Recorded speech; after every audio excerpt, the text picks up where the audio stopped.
오늘도 우리 사는 이야기 찾아주셔서 감사합니다. 사연자분이 보내주신 이야기 시작해볼게요. 저에게는 누구보다 소중한 사람이 있습니다. 그 사람은 부모님이 돌아가시고 힘들어하는 저에게 따뜻한 밥 한 그릇과 함께 기꺼이 곁을 내어준 사람이었고, 제가 슬픔을 딛고 일어날 수 있도록 하염없이 기다려준 사람이었습니다.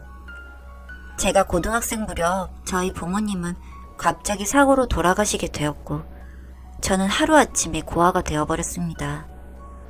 그렇게 보내드리고 학교에 나갔는데 정말 살고 싶지가 않았어요. 그런데 그때 학생이었던 신랑이 저에게 학교 끝나고 갈 곳이 있다고 하면서 교문 앞에서 만나자고 했고, 그렇게 신랑이 데리고 간 곳은 당시 유행하던 피자집이었습니다. 그리고 그곳에서 신랑은 저에게 제일 큰 피자를 사줬어요. 그곳은 저희 부모님과 함께 종종 가던 피자 가게라서 저는 자연히 눈시울이 붉어졌고, 그런 상황을 다 알고 있는 그 친구는 피자가 먹고 싶으면 언제라도 내가 사주겠노라며 저에게 피자 한 판을 사줬습니다. 그리고 저는 남은 2학년을 이모의 집에서 다니게 되어서 이사를 가게 되었고, 그 친구와는 연락처를 교환하고 종종 소식을 들으며 지냈습니다. 그렇게 통화만 종종 하던 그 친구와 다시 만나게 된 것은 둘 다 서울에 있는 대학을 진학하고 난 이후였습니다. 저는 부모님의 사망보험금과 이모의 도움으로 서울에서 작은 자취방을 구할 수 있었고, 그 친구는 거리가 있긴 하지만 같은 서울 땅 아래이다 보니 고등학교 이후 몇 년 만에 다시 그 친구를 재회하게 되었습니다. 잘 지냈어? 너도 서울로 대학 갔구나? 네가 공부를 잘했잖아. 그래서 서울로 대학 갈 것 같아서 나도 열심히 공부했지. 응? 서울로 따라온 거라고?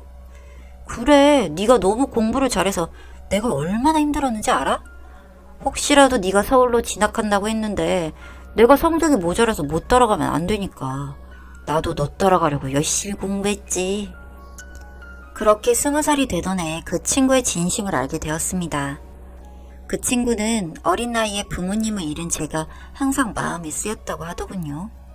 그리고 공부를 잘하던 제가 혹시라도 그 여파로 인해 흔들리거나 망가질까봐 속으로 걱정도 많이 했다고 했습니다. 저에게 그 친구는 너무나도 고마운 친구였기 때문에 서울로 간 이후로는 일주일에 2-3번은 같이 저녁을 먹기도 하면서 급속도로 가까워지게 되었고, 22살이 되던 해 저희는 연애를 시작하게 되었습니다. 부모님이 돌아가시고 난 이후로 저는 공부를 해야 한다는 생각만을 하며 지내왔는데, 그 친구와 연애를 하게 되면서 가까운 근교로 여행도 다니게 되고, 다른 친구들과도 종종 함께 어울리며 제법 대학생 같은 생활을 보내고 있었습니다. 그렇게 연애를 한 지도 몇 년이 지나 저는 졸업을, 그 친구는 복학을 하게 되었어요. 다행히 운이 좋아 저는 서울에 있는 회사에 취직을 하게 되었고, 회사 근처에서 자취를 하고 있던 남자친구의 집에서 자주 지내다 보니 자연스럽게 동거를 하게 되었습니다. 저와 신랑은 타지 사람이다 보니 부모님과의 왕래가 적었고, 그래서 걸리지 않고 동거를 할 수 있었던 것 같아요. 지금도 떠올려보면 그 친구와 있었던 모든 일들이 저에게는 참 좋은 추억이었던 것 같습니다. 그 친구가 군대에 가 있을 동안 저는 마지막 학기를 열심히 하고 혼자서 취업 준비를 했고, 남자친구는 군대에서 편지와 전화로 응원을 해주는 게 전부였지만 저에게는 그 응원이 세상 그 어떤 응원보다 더 힘이 났던 것 같습니다. 그리고 취업에 성공하고 남자친구에게 알렸을 때는 정말 누구보다도 많이 기뻐해줬고요. 그리고 남자친구가 저녁을 해서는 저에게 새 운동화를 사주면서 그러더라고요. 앞으로 함께 걸어야 할 길이 많으니 같이 발맞춰 잘 뛰어보자고요. 그 말만으로도 감동이었는데, 그 말에 확신이라도 주려는 듯이 복학 후 남자친구는 공부에만 집중을 했습니다. 신입사원이었던 저에게도 그때는 다른 게 눈에 보이지 않을 만큼 중요한 시간이라 그 시기에는 오롯이 본인에게 집중할 수 있도록 해줬던 시기였고요. 그런 노력 끝에 시간이 흘러 남자친구도 취업에 성공하게 되었고, 신랑은 취업에 성공하고 2달 후 작은 중고차를 장만했습니다. 저와 함께 이곳저곳 여행을 해보고 싶다고 하면서요. 제 인생에 있어서 아마 가장 행복했던 시간이 그 시기가 아니었을까 하는 생각을 합니다. 저희는 금요일 저녁이면 퇴근을 하고 만나서 곧장 여행을 갔습니다. 숙소도 따로 예약하지 않은 즉흥 여행이었고 산책을 좋아하는 저에게 맞춰 대부분 여행은 산이나 바다, 들판과 같은 자연적인 요소가 많은 곳들이었어요.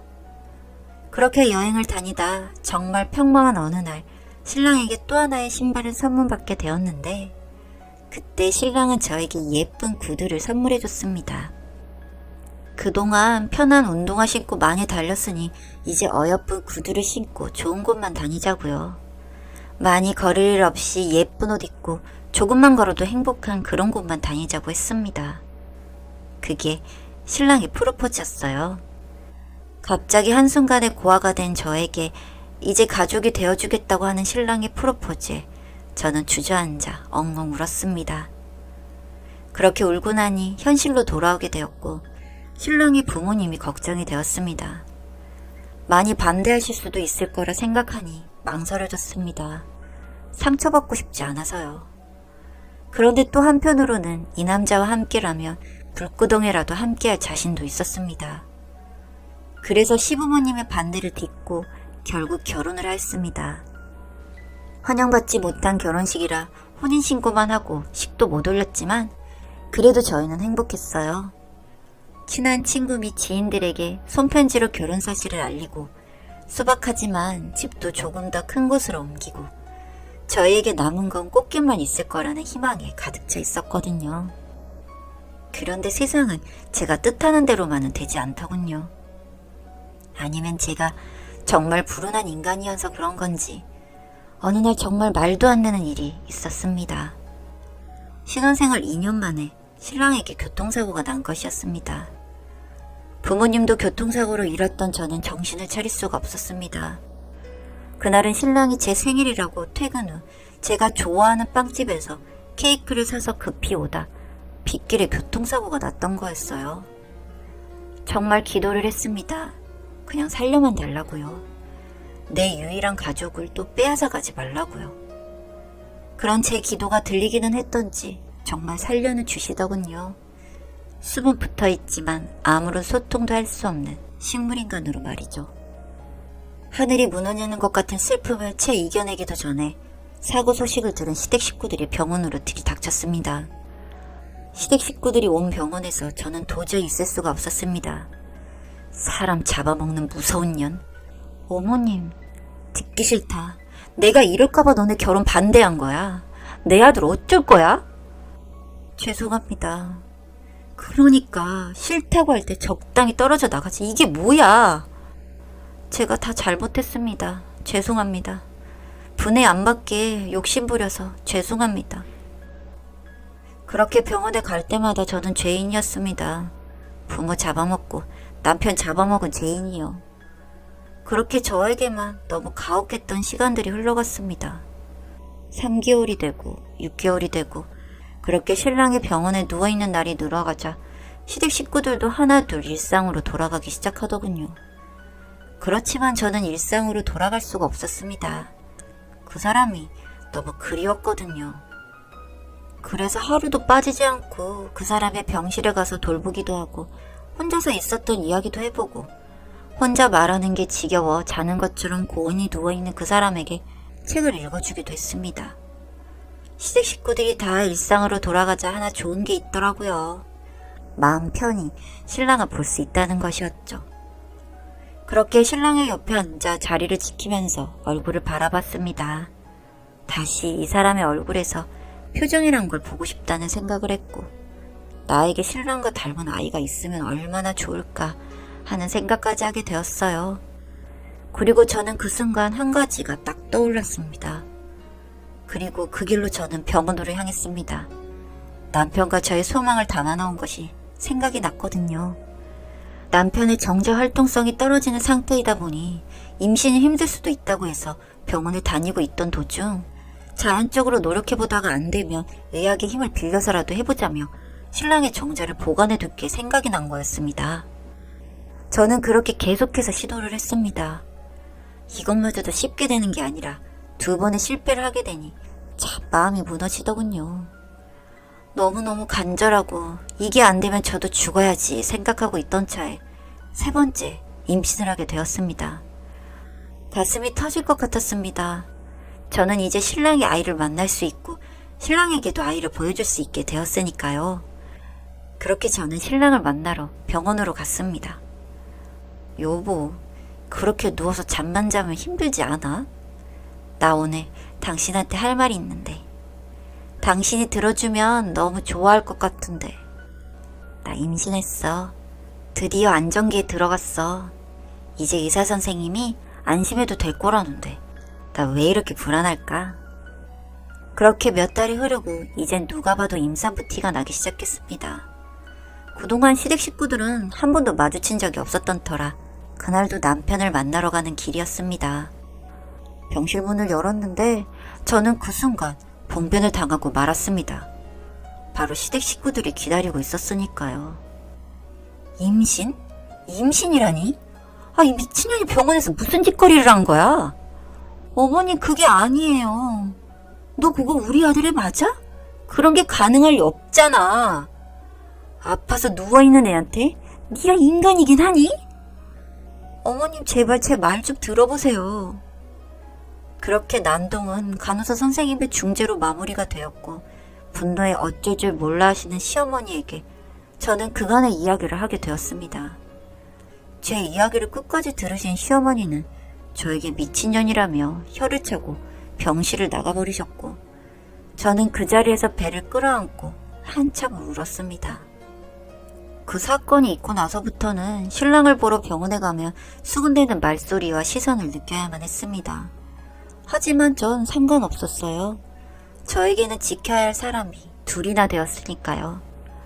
다들 미쳤다고, 아빠가 죽을 수도 있는데 임신을 한 것도 무모하고 애는 무슨 죄냐며 내뱉는 말들이 죄다 상처가 되었지만 다들 두고 보라죠. 저는 다 지킬 자신 있었으니까요. 그렇게 시간이 지나 저는 드디어 아이를 출산하게 되었습니다. 너무너무 예쁜 신랑과 꼭 닮은 아기였어요. 다들 말리는데도 저는 바로 신랑에게 가서 아이를 소개했습니다. 왠지 신랑도 고맙다며 저에게 웃어주는 것 같았고 부디 저와 제 아이를 위해서라도 살아달라고 돌아와달라고 말했습니다. 그렇게 젖먹이 아이를 키우면서 하루하루를 바쁘게 보내던 와중에 또 한 번 절 좌절하게 만드는 소식이 들려왔습니다. 신랑이 자는 도중 심장마비로 인해 사망을 했다는 소식이었습니다. 신랑이 3일장을 치르는 동안 전 자리도 지키지 못하고 아기를 돌봐야만 했습니다.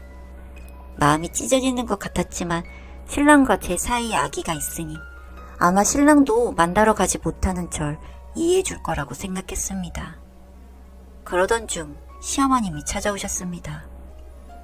기어코 애를 낳았니? 네. 소식은 들었지? 어차피 이렇게 될 일이었어. 너만 괜찮다면 우리 집으로 들어와라. 네? 아직도 몸조리해야 할 시기인데 이렇게 지내면 나중에 어떻게 아이를 책임지려고 그러니? 이제 애한테는 네가 유일한 부모인데 이제 네 몸이 자산이다. 그러니 와서 몸조리라도 하고 가거라. 왠지 차가운 말투였지만 그 말에 따르고 싶었습니다. 왜냐면 그 말하는 시어머니의 손이 덜덜 떨리고 있었으니까요. 분명 많이 준비하고 내뱉었을 말이었을 테니까요. 그렇게 저는 아기를 데리고 시댁으로 들어가 신랑이 있던 방에서 생활하게 되었습니다. 나중에 시어머님이 그러시더라고요. 사고가 나서 아들이 식물인간이 되었다고 할 때 내가 각오한 것이 하나 있었다. 당장 죽고 싶은 마음뿐이었지만 적어도 내 자식 마지막은 내가 거둬야겠다 그 마음 하나로 하루하루를 버텼어. 내가 가버리면 내 아들은 어찌할까 싶어서. 그런데 어떻게 날 이리 죽지 못하게 만들었니? 내 아들의 자식이 세상에 숨쉬고 있다고 하니 염치 없게도 내가 살고 싶어지더구나.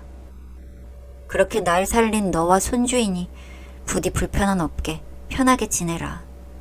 내가 눈 감기 전까지는 너와 아이를 위해 최선을 다하련다. 내 아들의 자리를 내가 채워줄게. 시어머니의 이 말씀에 얼마나 울었는지 모르겠습니다. 어머님이 저에게 다정하게 대해주시면 유난히도 신랑 생각이 많이 납니다. 그 사람도 저에겐 한없이 다정했으니까요. 그러다가 옆에서 방긋 웃는 아기를 보며 다짐합니다. 당신 없이도 당신 아이 정말 잘 키우겠다고요. 마음 약해지지 않을 거라고 말이죠. 나중에 우리 만나게 될 때 그동안 정말 잘해줬다고 꼭 칭찬받고 싶습니다. 제 이야기 들어주셔서 감사합니다.